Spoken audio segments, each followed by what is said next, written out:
നഴ്സുമാരുടെ സമരം ആവശ്യമോ അനാവശ്യമോ? ബേസിക്കലി ഞാനും ഒരു നഴ്സാണ്. ഞാനും നാട്ടിലും സൗദിയിലും UAE-യിലൊക്കെ നഴ്സായിട്ട് വർക്ക് ചെയ്തിട്ടുണ്ട്. അതോടൊപ്പം തന്നെ യൂറോപ്യൻ രാജ്യങ്ങളിൽ ഒരുപാട് നഴ്സുമാരുടെ വീടുകളിൽ താമസിക്കുകയും ഹോസ്പിറ്റലിൽ വിസിറ്റ് ചെയ്യുകയും അവിടുത്തെ വർക്ക് സ്റ്റാറ്റസും എല്ലാം മനസ്സിലാക്കിയ ഒരാൾ എന്ന നിലയിൽ കേരളത്തിൽ നഴ്സുമാർക്ക് ഇപ്പം കിട്ടുന്ന സാലറി അത് ഓക്കെ ആണോ? നിങ്ങൾ ശരിക്കും ഒന്ന് ചിന്തിച്ച് നോക്കിക്കേ. നിങ്ങളുടെയൊക്കെ വീട്ടിൽ ഇപ്പം മക്കളൊക്കെ ഉണ്ട് നോക്കാനൊക്കെ ഒരു മെയ്ഡിനെ വെച്ചിട്ടുണ്ടെങ്കിൽ ആ മെയ്ഡിന് മിനിമം 25,000 എങ്കിലും ഇപ്പം ചോദിക്കുന്നുണ്ട്. 25,000 ആണ് മെയ്ഡിന് കൊടുക്കേണ്ട സാലറി. ഇപ്പോൾ ഒരു ഹോസ്പിറ്റലിൽ നമ്മൾ പോകുമ്പോൾ ഡോക്ടർ കൺസൾട്ടേഷൻ ഫീസ്, ഞാൻ ചെറിയ ക്ലിനിക്കുകളുടെ കാര്യം പറയുന്നില്ല, ചെറിയ ക്ലിനിക്ക് നമ്മുടെ വില്ലേജ് സൈഡിലൊക്കെയുള്ള ചെറിയ ഹോസ്പിറ്റൽസ്, അവിടെയൊക്കെ അത്രമാത്രം കസ്റ്റമേഴ്സും അത്രമാത്രം ക്യാഷ് അവർ മേടിക്കുന്നില്ല. അവർക്ക് ഈ ഒരു 40,000 ഒക്കെ കൊടുക്കാൻ പറ്റില്ല എന്ന് നമുക്ക് മനസ്സിലാവും. പക്ഷേ അതുകൊണ്ട് തന്നെ എല്ലാ നഴ്സുമാർക്കും കൊടുക്കുക എന്ന് പറയുന്നത് പ്രാക്ടിക്കലി എത്രമാത്രം പോസിബിൾ ആണെന്ന് അറിയത്തില്ല. പല ഹോസ്പിറ്റലും പല ക്ലിനിക്കുകളും കൂട്ടിപ്പോകും. വലിയ ഹോസ്പിറ്റൽസ് ഓക്കെ, സിറ്റികളിലൊക്കെയുള്ള വലിയ ഹോസ്പിറ്റൽസ് നല്ല doctor consultation fees, nursing charges, നമ്മൾ അഡ്മിഷൻ ചെയ്ത് കഴിയുമ്പോൾ നഴ്സിംഗ് ചാർജസ് ഒക്കെ ഒരുപാട് മേടിക്കുന്ന ഹോസ്പിറ്റലുകളുണ്ടല്ലോ. അപ്പോൾ അങ്ങനെയുള്ള ആൾക്കാർ തീർച്ചയായും നഴ്സസിന് മിനിമം 40,000 എങ്കിലും കൊടുക്കണമെന്നാണ് എൻ്റെ അഭിപ്രായം. ഒരു 10th ക്ലാസ് പാസ്സായ ഒരു മെയ്ഡ് പോലും ഈ 25,000-30,000 അവർ പോലും ഓക്കെ അല്ല. അതാണ് ഇന്നത്തെ സത്യാവസ്ഥ. ആ സമയത്താണ് നമ്മൾ ഈ 20,000 25,000 ഒക്കെ കൊടുത്തുകൊണ്ട് നഴ്സുമാർക്ക് സാലറി കൊടുത്തുകൊണ്ട് നിങ്ങൾ ആ സാലറി തന്നെ തുടരണം എന്ന് പറയുന്നത്. നമുക്കറിയാം ഇപ്പോൾ UAE-യിലാണെങ്കിൽ ഫ്രഷർ കാറ്റഗറി ഉണ്ട്. നമുക്ക് DHA ലൈസൻസ് അല്ലെങ്കിൽ MOH ഹാദിലൊക്കെ അബുദാബി UAE-യിലൊക്കെ ഫ്രഷർ കാറ്റഗറിയിൽ നഴ്സസിനെ എടുക്കുന്നുണ്ട്. ഇവിടെ സൂൺ ആഫ്റ്റർ ഗ്രാജുവേഷൻ, നമ്മൾ ഗ്രാജുവേഷൻ കോഴ്സ് കഴിഞ്ഞ പാടെ തന്നെ ഇവിടെ ഫ്രഷർ കാറ്റഗറിയിൽ 1 lakh സാലറി ഉണ്ട്. അപ്പം അതിന് വരാൻ വേണ്ടി ഇവിടെ ആകെ 1,00,000 രൂപയുടെ ചിലവ് ആവുന്നത്. ആ ഒരു 1,00,000 രൂപ നമുക്ക് മാറ്റി വെക്കാനുള്ള കാൻഡിഡേറ്റ്സ് ആണെങ്കിൽ ഓഫ് കോഴ്സ് നമ്മൾ പഠിത്തം കഴിഞ്ഞ പാടെ തന്നെ ഈ UAE-യിലേക്ക് വരാനാണ് ഞാൻ പറയുന്നത്. കാരണം പണ്ടൊക്കെ പറയായിരുന്നു നാടിന് വേണ്ടി വർക്ക് ചെയ്യണം എന്നൊക്കെ. പക്ഷേ നാടിന് വേണ്ടി വർക്ക് ചെയ്യണമെങ്കിൽ നമ്മുടെ മൈൻഡ് ക്ലിയർ ആവണമല്ലോ, നമ്മുടെ മെൻ്റൽ ഇത് ക്ലിയർ ആണ്. നമുക്കറിയാം ഒരു നഴ്സ് എന്തൊക്കെ ജോലികൾ ചെയ്യുന്നുണ്ടെന്നറിയാം. എന്ന് പറഞ്ഞാൽ മറ്റുള്ളവർ കാണുമ്പം ഓക്കെ ഡോക്ടർ മെഡിസിൻ വന്ന് എഴുതുന്നു, ഡോക്ടറാണ് എല്ലാം നോക്കുകയും കാര്യങ്ങൾ ചെയ്യുന്നതെന്നാണ് എല്ലാവരും ചിന്തിക്കുന്നത്. മലകന്മാരെന്നൊക്കെ പറയുന്നതൊക്കെ അതൊക്കെ വെറുതെ ഒരു ഇതായിട്ട് പറയുന്നതാണ്. ഓഫ് കോഴ്സ് എല്ലാവരും നഴ്സുമാരെല്ലാവരും മനുഷ്യനാണ്. നമ്മളെല്ലാവരും +2 കഴിഞ്ഞിട്ട് ബേസിക്കലി ഒരു എന്താ പറയുക നഴ്സിംഗ് പ്രൊഫഷനിലേക്ക് പോകുന്ന ഒരു ജോബ് കിട്ടാൻ ഉറപ്പുണ്ട്. എന്തായാലും നഴ്സിംഗ് പഠിച്ചാൽ ജോബ് ഇല്ലാണ്ട് ഇരിക്കില്ല എന്നുള്ള രീതിയിലാണ് ഞാനൊക്കെ നഴ്സിങ്ങിന് ആ കാലഘട്ടത്തിൽ പോയത്. അല്ലാണ്ട് ആരും എന്താ പറയുന്നത് നമുക്ക് ഇത്രയും സാലറി കുറഞ്ഞ് വർക്ക് ചെയ്യാൻ ഒരാൾ ഇഷ്ടപ്പെടുന്നില്ല. ഒരു ഇപ്പോൾ സൗദിയിലും UAE-യിലും ഒക്കെ വർക്ക് ചെയ്ത് യൂറോപ്യൻ കൺട്രീസിലൊക്കെ ഞാൻ വിസിറ്റ് ചെയ്തിട്ടുണ്ട്. അപ്പോൾ അവിടുത്തെ നഴ്സുമാരൊക്കെ ഭയങ്കര സാറ്റിസ്ഫൈഡ് ആണ്. ഗൾഫ് കൺട്രീസിൽ വർക്ക് ലോഡ് ഉണ്ട് ജോബിൽ, പക്ഷേ യൂറോപ്യൻ കൺട്രീസിൽ അത്ര വർക്ക് ലോഡില്ല. ഇപ്പം നമ്മൾ 8 hour ഷിഫ്റ്റിന് പോയാൽ കറക്റ്റ് 8 hour കഴിഞ്ഞിട്ട് നമുക്ക് അവിടെ ഇറങ്ങാൻ പറ്റും. ഇനി വീക്കിലി നമുക്കൊരു 3 days 4 days വർക്ക് ചെയ്താൽ മതി. ബാക്കി ഡേയ്സിൽ നമുക്ക് വേണമെങ്കിൽ വർക്ക് ചെയ്യാം. നമുക്ക് ക്യാഷ് എക്സ്ട്രാ വേണം, ഓവർ ടൈമിൻ്റെ ക്യാഷ് വേണം. അവിടെ നൈറ്റ് ചെയ്ത് കഴിഞ്ഞാൽ ഡബിൾ സാലറിയാണ്. നൈറ്റ് ഡ്യൂട്ടി ചെയ്ത് കഴിഞ്ഞാൽ നമ്മുടെ നാട്ടിൽ നൈറ്റ് ചെയ്ത് കഴിഞ്ഞാൽ നമുക്ക് ഡബിൾ സാലറി ഒന്നും ഇല്ലല്ലോ.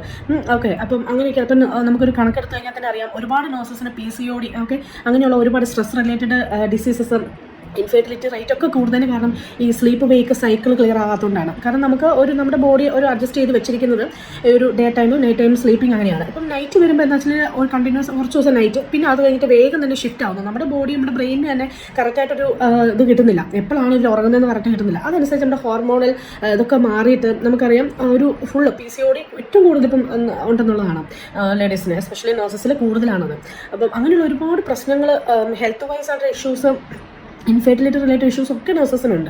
പിന്നെ ഒരു പ്രഗ്നൻ്റ് ആയിട്ടുള്ള നഴ്സ് അവിടെ വർക്ക് ചെയ്യാമെന്ന് വിചാരിച്ചു. അപ്പോൾ ഒരു പേഷ്യൻ്റ് അവിടെ വോമിറ്റ് ചെയ്യും. അവരിങ്ങനെ പ്രഗ്നൻസിൽ ഫുള്ള് വയറും വെച്ചിട്ടാണ് പോയിട്ട് ഒരു MSS ട്രേ കൊടുക്കുന്നത്. മീൻസ് വോമിറ്റ് ചെയ്യാൻ ട്രേ കൊടുക്കുക അല്ലെങ്കിൽ അവിടെ ക്ലീൻ ചെയ്യുക എന്നൊക്കെ. ഒരു ഹോസ്പിറ്റലിൽ നിങ്ങൾ കിടന്നിട്ടുണ്ടെങ്കിൽ ഒരു നഴ്സ് എത്രമാത്രം നിങ്ങളെ ടേക്ക് കെയർ ചെയ്യുന്നുണ്ട്. ഇപ്പോൾ ഈ പറയുന്ന മാനേജ്മെൻ്റ് ആണെങ്കിലും നിങ്ങളും ഒരു ഓൾഡ് ഏജ് അല്ലെങ്കിൽ നിങ്ങൾക്കും വയ്യാണ്ടാകുമ്പോൾ നിങ്ങൾ ഹോസ്പിറ്റലിൽ കിടക്കുമ്പോൾ നിങ്ങൾ ഡോക്ടറാണോ കൂടുതൽ ട്രീറ്റ് ചെയ്യുന്നത് അല്ലെങ്കിൽ നഴ്സസ് ആണോ കൂടുതൽ അവിടെ വന്നിട്ട് പിന്നെ മെഡിസിൻസ് തരുന്നതും ഡ്രിപ്പ് ഇടുന്നതും ബാക്കി കാര്യങ്ങളൊക്കെ ഇതാവുന്നു. അല്ലെങ്കിൽ നിങ്ങൾക്ക് പിന്നെ ഒട്ടും വയ്യാണ്ടായി കിടപ്പായി കഴിഞ്ഞാൽ തന്നെ ഈ നോക്കുന്നതൊക്കെ നഴ്സസ് ആണ്, നിങ്ങൾക്ക് കറക്റ്റായിട്ട് അറിയാലോ. അപ്പം നഴ്സസിനും അവരുടേതായ പ്രശ്നങ്ങളുണ്ട്. അപ്പോൾ നഴ്സസിനും നല്ല രീതിയിൽ ജീവിക്കണമെന്നുണ്ട്. ഈ വർക്ക് റിലേറ്റഡ് സ്ട്രെസ്സും കാര്യങ്ങളും എല്ലാം ഒക്കെ ചെയ്തിട്ടാണ് നമ്മൾ വീട്ടിൽ ചെന്ന് കഴിഞ്ഞിട്ട് വീട്ടിലെ കാര്യങ്ങളെല്ലാം ചെയ്യുന്നത്. അപ്പോൾ അത്രയും സ്ട്രെസ്സും സ്ട്രെയിനും കൂടുകയാണ്. അങ്ങനെ കൂടുന്ന ഒരു നഴ്സിന് ഒരു മിനിമം ഒരു 40,000 സാലറി എങ്കിലും കൊടുത്തിട്ടില്ല എങ്കിൽ പിന്നെ ഇനി ഫ്യൂച്ചറിൽ കേരളത്തിൽ എന്താ സംഭവിക്കാൻ പോകുന്നതെന്ന് വെച്ച് കഴിഞ്ഞാൽ ആരും പഠിച്ചു കഴിഞ്ഞ ഉടനെ തന്നെ നഴ്സുമാരൊക്കെ പുറത്തു പോകും. ഒരു 2 വർഷം അവിടെ നാട്ടിൽ എക്സ്പീരിയൻസ് എടുക്കുക പോവുക എന്നായിരുന്നു ഇത്രയും കാലം ഉള്ളത്. ഇപ്പം 2 വർഷവും വേണ്ട. ഇപ്പോൾ ഫ്രഷറായിട്ട് പഠിച്ചു കഴിഞ്ഞാൽ പാടാൻ അവർക്ക് വേണമെങ്കിൽ വരാൻ പറ്റും. അപ്പോൾ കുറച്ചും കൂടെ കഴിഞ്ഞ് കഴിയുമ്പം കേരളത്തിൽ കുറേ പ്രായമുള്ള നഴ്സുമാർ മാത്രം നാട്ടിൽ സെറ്റിലായി, പിള്ളേർക്ക് നാട്ടിൽ പഠിക്കുന്നത് അവർക്ക് പുറത്തു പോകാൻ പറ്റുന്നില്ല. എന്നുള്ളൊരു മാത്രമേ ഉണ്ടാവുള്ളൂ. പൊതുവായിട്ട് വരുന്ന പഠിച്ചിറങ്ങുന്ന ആരും തന്നെ നാട്ടിൽ നിൽക്കില്ല. ഞാൻ ജോബിന് കയറുമ്പോൾ എനിക്ക് സ്റ്റാർട്ടിങ് കിട്ടിയത് 6,000 ആണ്. എൻ്റെ ഹോസ്റ്റൽ ഫീസ് ഉണ്ടായിരുന്ന 5,000 ആണ്. പിന്നെ 1000 രൂപയാണ് എൻ്റെ കയ്യിൽ ബാക്കി ഉണ്ടായിരുന്നത്. ഓക്കെ, 1000 രൂപ ബാക്കി വെച്ചുകൊണ്ട് ഞാൻ പിന്നെ നമുക്കൊരു വീട്ടിൽ പോലും പോകാൻ പേടിയാണ്. കാരണം വീട്ടുകാർക്ക് എന്തെങ്കിലും ഒരു മേടിച്ച് കൊടുക്കുമ്പോൾ നമ്മുടെ കയ്യിൽ ക്യാഷില്ല. ഈ 1000 രൂപ കൊണ്ട് ഒരു മാസം നമുക്ക് ഇതാക്കാൻ പറ്റില്ല. ഫുഡും അക്കോമഡേഷനും എല്ലാം കൂടെ കൂട്ടി ഹോസ്റ്റൽ ഫീസ് 5000 അവർ കട്ട് ചെയ്യും. ഒരു 1000 രൂപയ്ക്ക് തന്നെ അങ്ങനെയായിരുന്നു ഞാൻ പഠിച്ചിറങ്ങിയ കാലഘട്ടത്തിൽ എനിക്ക് ഉണ്ടായിരുന്ന സാലറി സ്കെയിൽ എന്ന് പറയുന്നത്. പക്ഷേ ഓരോ നഴ്സും മനസ്സ് വെച്ച് കഴിഞ്ഞാൽ എനിക്ക് നാട്ടിൽ നിൽക്കുന്നില്ല, ഞാൻ എന്തായാലും ഇത്രയും പഠിച്ചതാണ്, ഇത്രയും പൈസ കൊടുത്ത് പഠിച്ചതാണ്, ഈ സാലറി എനിക്ക് ഓക്കെ അല്ല, ഞാൻ എങ്ങനെയെങ്കിലും പുറത്തേക്ക് പോകാൻ നോക്കുകയാണ്, എൻ്റെ കയ്യിലുള്ള സ്വർണ്ണം വിറ്റിട്ടാണെങ്കിലും ക്യാഷ് ഉണ്ടാക്കിയിട്ട് പുറത്തേക്ക് പോകാം എന്ന് മനസ്സുകൊണ്ട് ചിന്തിച്ച് കഴിഞ്ഞാൽ കേരളത്തിലുള്ള ഒരു ഹോസ്പിറ്റലിലും അവിടെ പഠിച്ചുകൊണ്ടിരിക്കുന്ന നഴ്സിംഗ് സ്റ്റുഡൻസ് അല്ലാണ്ട് വേറെ ആരും ഉണ്ടാകാത്ത രീതി വരെ വരും. ഒരു 500 രൂപ പോലും കയ്യിലെടുക്കാൻ ഇല്ലാത്ത നഴ്സുമാരെ എനിക്കറിയാം. അവർ കരഞ്ഞുകൊണ്ട് നമ്മളടുത്ത് ലൈസൻസിങ് പ്രോസസ്സിന് വേണ്ടി വരാറുണ്ട്.